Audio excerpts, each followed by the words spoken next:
Hello, everyone. Welcome to Higher Ed Demand Gen video podcast hosted by Concept 3D. Concept 3D has served the education community for over a decade with our award-winning interactive maps and virtual tours.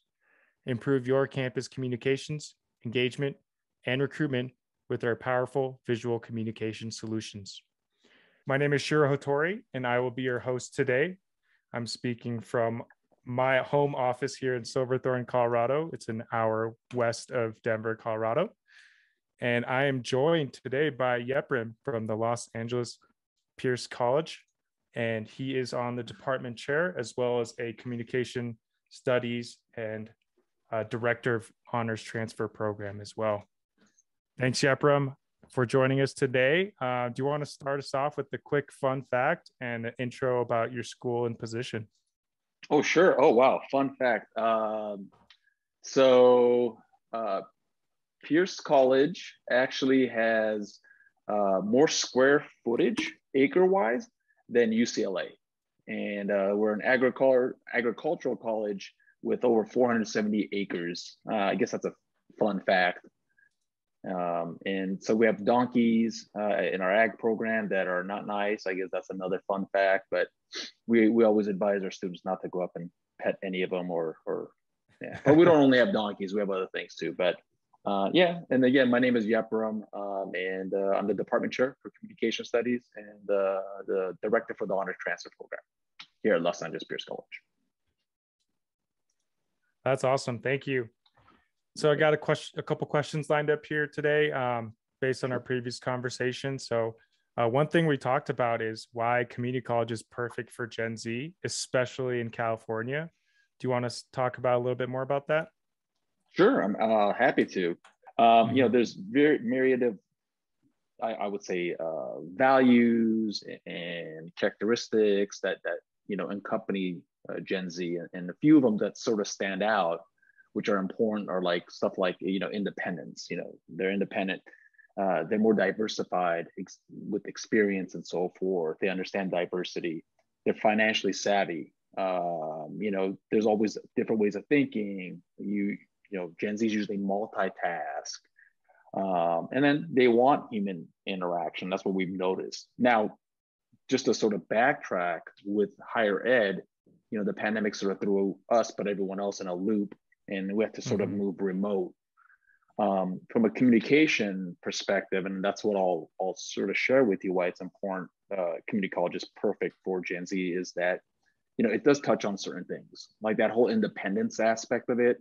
A lot of times Gen Zers want to know, well, if I'm going to school, what am I going there for? Or I don't know what I want to do sometimes, right? So it allows for exploration, you know, different classes you can take, areas of interest. You're not really committed to, you know, transferring, for example, from a community college, but you can build those skills that you want. And then we also have defined pathways. So for example, if a student wants to become, I don't know, a mechanic, right? You know, there's different programs throughout the state that deal with, let's say, EV cars. You can start taking courses to learn how to work on EV cars, or nursing and so forth. The other aspect I think is important is, I think, financial aspect. And I think you and I talked about this a little bit. Right.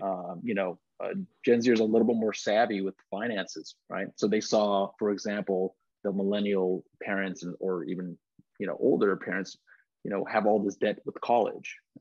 So when you look at the community college system, it's actually a fraction of the price of a four-year institution, especially here in California. And it can range depending on the district from $44 or $35 to like $50, $60 per unit, which is a fraction of the cost would be at a four-year institution.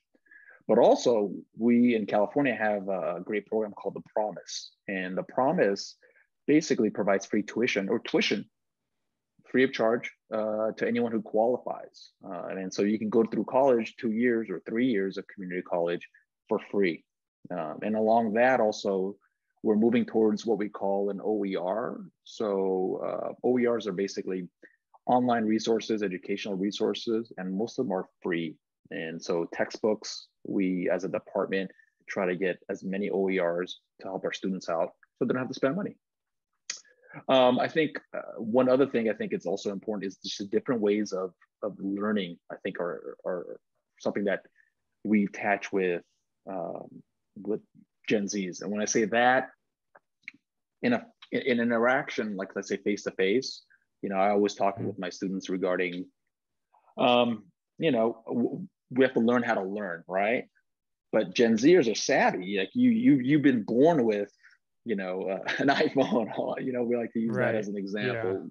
Yeah. So the internet was already there. It wasn't like in '95 where, I was graduating almost high school and the internet. One person had a cell phone in the whole high school, and so different ways of learning, whether it's remotely, whether it's instant information at the palm of your hand. I think that's also incorporated with what we do at the community college. The community college built of faculty are those who are into pedagogy, teaching, right? So we try to see the best way to teach our students, and we incorporate all these things. We're constantly changing, we're constantly keeping up to better reach our students. Because you're not a 4-year institution, do you think you're able to switch your curriculum and the way you're doing communications outreach much faster than a more traditional 4-year college? So let's clarify that question for me a little bit. When you're saying communication outreach, are you talking about the classroom or colleges in general? Colleges in general. You said that you're able to shift with the savviness of Gen Zers. So I was wondering how exactly you're doing that. Well, and so I've been teaching roughly for over, I think, almost 14, 15 years, right? In that short amount of time, what I used to do face-to-face in the classroom is different than what I am able to do now, because number one, cultural, political shifts, which also is important with Gen Zs because you're politically savvy, right? 15, 20 years ago, when we used to talk about racial justice and stuff that we discuss in communication studies and in the cultural, that wasn't, it wouldn't resonate as much as it would now. So we are able to shift now easily. But also technology wise, when the pandemic hit, our college within a matter of, I think, 2 months, shifted to online environment, which for traditional instructors that are chalk and talk, right? We say, it was like, whoa, I can't do this, but everyone hopped on board. They knew we had to do it. So you learn Canvas and different platforms. And, you can't always mimic what you do in the classroom face-to-face online, but you can do your best to connect with your students. And the best way to connect with our students, luckily our faculty, is to better understand who our students are and to meet them where they're at, right? To understand those characteristics that we're talking about today. Got it. And that's something that's special or unique with Pierce College and LA County?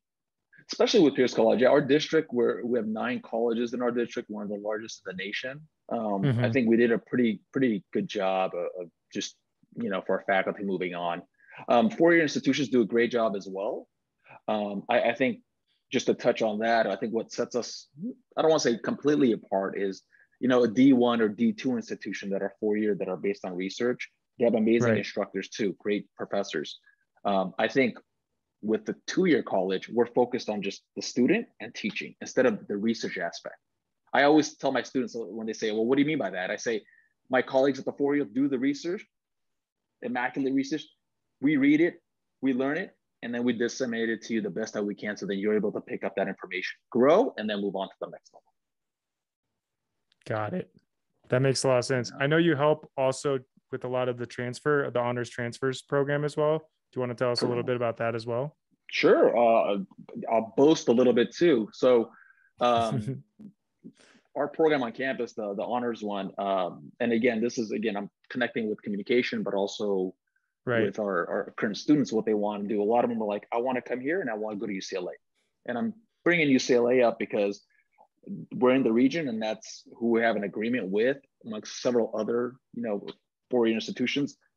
So we have set a program in place, and it's been here for 30 years. We're just well cultured. We're pretty much well experienced. And so students get here, they take our honors transfer programs. I'm not going to get into the details, but we have an 80 to 85% admittance rate to UCLA yearly, which is ridiculous. It's just mind blowing. So we're doing things right. We're connecting with our students. We're recruiting heavily, and we can talk about how we do that with the myriad of ways to connect with Gen Z and other students. So yeah, it's a phenomenal program. We have about 900 to 1,000 students. The pandemic has hit us a little bit, but Right. we're still rocking and rolling. Got it. So for the students that are going to be listening to this podcast, if you want to go to UCLA, which used to be a childhood dream of mine, go to Pierce College, especially if you want to save some, if you want to save some money for 2 years just to start, and you Uh-huh. want to be a Bruin, there's your ticket right there, Pierce College. That's I great. will say this, just because I have amazing colleagues at other community colleges that have same program as us. Any Yeah, honors program you join at a community college, you'll do well. It's not a guarantee, but you'll do well. got it. Do you think that's something the honors programs at community colleges is something in general the industry or students are not aware of? I do, and the reason I say that because I'm a community college product myself, and Mm-hmm. UCLA was my shoot for the stars, land on the moon. Right. And I didn't know about an honors program. And looking back, I had the grades. I could have been in an honors program, but I was working at the same time. I wasn't Right. really paying attention to all the communication that was coming towards me with marketing. Um, so I would say it's definitely beneficial, and it's something unique for transfers to do. And a lot of times where parents push and give a lot of stress and anxiety to high Right. schoolers to get into that school, your SATs or whatever that used to be the aspect of getting in and so forth, that pressure. You can Mhm. come to a community college and learn a little bit about yourself and not have to blow $40,000-$50,000 or more. And you're still going to get the same education, if not better.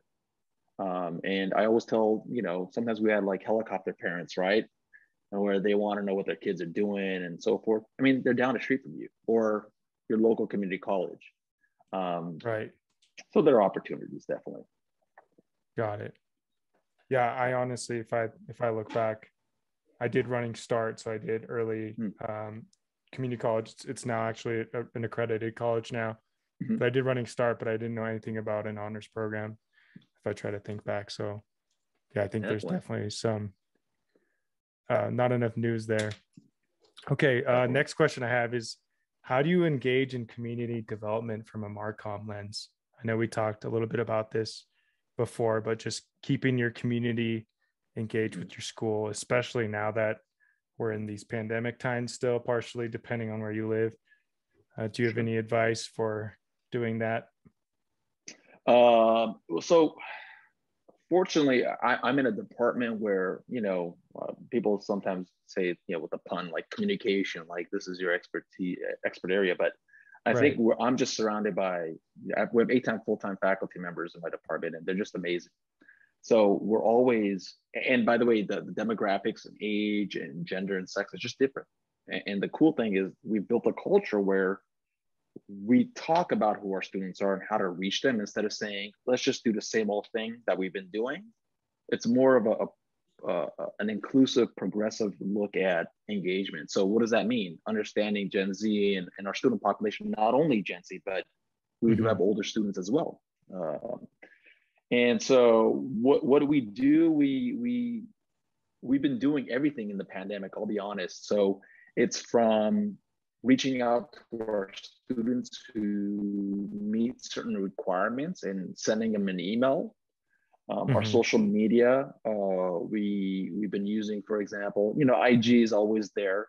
We use Facebook still just to reach certain students and different demographics, but we also create programs that bring people together, especially in the pandemic. And what I say is this, like for example, we had a jam session, so we use terminology that will sort of catch people's attention instead of like, come meet your faculty, right? So it was a jam session. We had music playing and it was amazing. It was one of the well-attended events we had. We had, I think, 100 and something students show up virtually about six I was months going to ago, say, is which this a virtual event? You planned a virtual event. virtual jam session. Gotcha. Yeah. So people came to ask questions. We had breakout rooms. But it's one thing we've learned is which I'm doing right now is we can always Uh-huh. talk, but it's about a good educator will listen more than they talk. And it's always about allowing your students to listen. We can send them stuff, But if we're not hearing what they want, or if we're sitting in an environment where we're just rooting, tooting, Right. all that stuff, it's really not going to go anywhere. So, What yeah, go ahead, please. do you have a specific example of how you've used your tactics to listen to your students as opposed to Yeah. just sending them emails? So, I mean, it varies in different aspects, right? Right. Context, right? Like, what are we Right. listening for? And sometimes it's, from a marketing perspective, it's sometimes there's a shot in the dark, right? So we tried this new jam session, we brainstormed in regards to like tailoring it. The time that was offered was important too. And then, so what we did is that was a shot in the dark, but we learned from that session. But what we also did is we had a survey, and we took notes while we were in those sessions, because there was a bunch of breakout rooms. And so when students said this was great, we asked them why, or they responded with certain anecdotal examples. So we're listening, and we know that we can generalize, but sometimes each campus might have a particular attitude, whether it's social, political, or whatever not, and we try Right. to gain that aspect. Gotcha. If So that makes you're sense. no, you're Yeah. getting you're asking specific questions, but you're trying to get a general feel of your student audience as opposed to, not just a specific person, but like what kind of people are your students at Pierce? Correct. Yeah. Gotcha. Yeah. Because thinking back on it again, as I said in the beginning, right? We could talk about Gen Z, we can talk about millennials. It's a broad spectrum of traits and characteristics, right? But not everyone. Like for example, if we're all Gen Z in here, right? You're raised differently. Your parents raised you differently in a different household. Maybe I was a single parent household. My experiences, my perspective is different. We can label all of us as, whatever, Gen Z or whatever you want to label us, but we also have to dig in. It's that anecdotal aspect of experiences and in traditions and cultures where we pick things and then we cater it.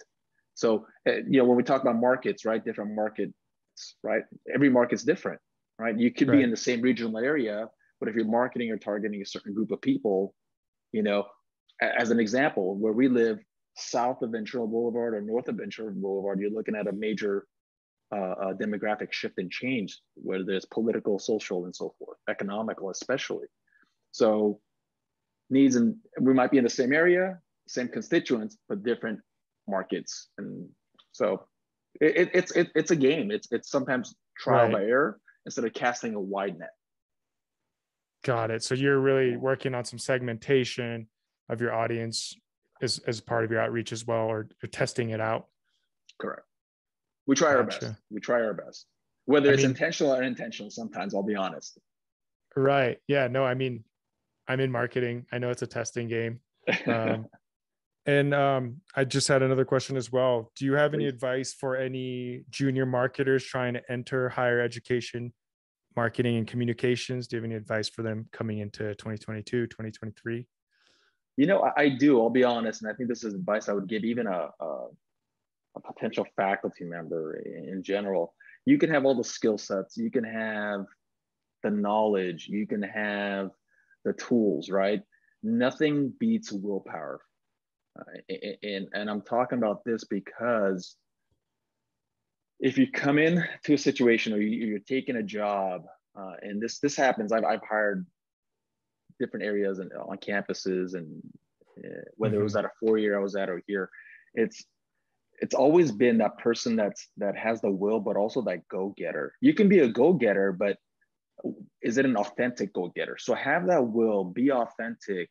I don't like using the term be hungry, because sometimes like, well, I'm gonna do the best I can, but be hungry enough where you eat well, like you do well, but you don't eat off of someone else's plate at someone else's cost, right?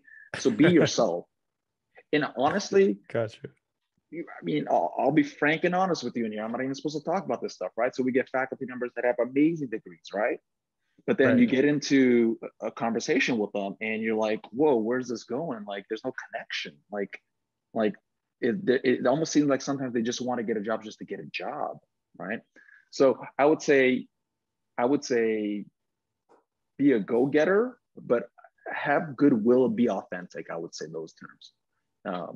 when you're going into a marketplace. Obviously, the skills, the knowledge you can pick up for the most part, and most of us have it, right? Right. But it's that next step of what, not that what sets you apart from someone else, but what would make you the best hire for something. Do I count on you on being part of the team, which is important, right? Team. Right. Or are you going to be that individual trying to get in on this team to become the quarterback? Not every team needs a quarterback.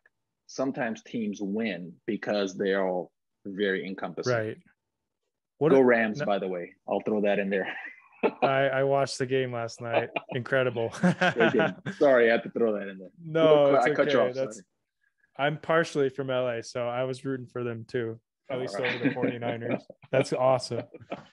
That's great. Speaking of team, like, what is the team like at Pierce College? Like, how big is your team? How do you work together? What departments do you work with? Sure. Oh gosh. Unfortunately, I wear many hats. Right. And Probably a bad question to ask you because you're on a couple different departments, but yeah, I mean, I'll go with my department currently. It's communication studies and teacher education. We have 8 faculty members, and I'll use the term blessed. You know, everyone says blessed. I am blessed. Why I say that is I'm not anyone's boss. They make my job easier.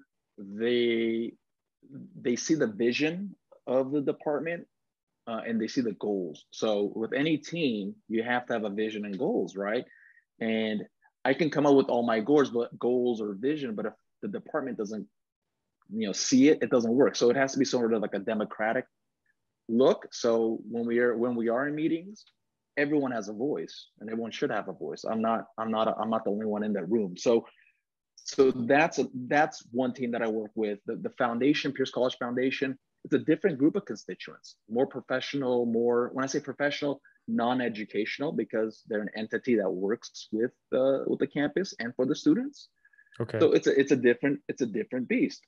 When I work with our academic deans and our VPs and our president, they have their own teams, and currently, different ways that work. So it could be a top-down communication or bottom-up, right? But for the most part, our campus, no one's perfect, by the way. Everyone says, oh, we got a perfect team, which I just said I think I do. We're not perfect, but we align it with each other. So it's important to give voice. And going back to what we talked about earlier on is, I told you that we listen to our students. We have to listen to our students. We also have to listen to our team members. Yeah, that's been great. So I've learned Pierce College, you cannot pet the donkeys, but they have donkeys, and they have an amazing team that you don't want to say is perfect, right? But they're very, very damn close. Very. That's great. Thank you, Yepram. Where can people reach you, by the way, if they have any questions, they want to connect with you? Sure. They can reach me via email. It's probably the best way. It's DAV as in Victor, OODYP@piercecollege.edu. Got it. And are you on LinkedIn as well? I am. Oh yeah, perfect. Yeah, LinkedIn, Yepram Davudian. Thank you so much for joining us today. And if you want to reach out to Yepram, you can find him on LinkedIn. Thank you. Thank you. Mike, you can pause the recording now or stop it. Awesome.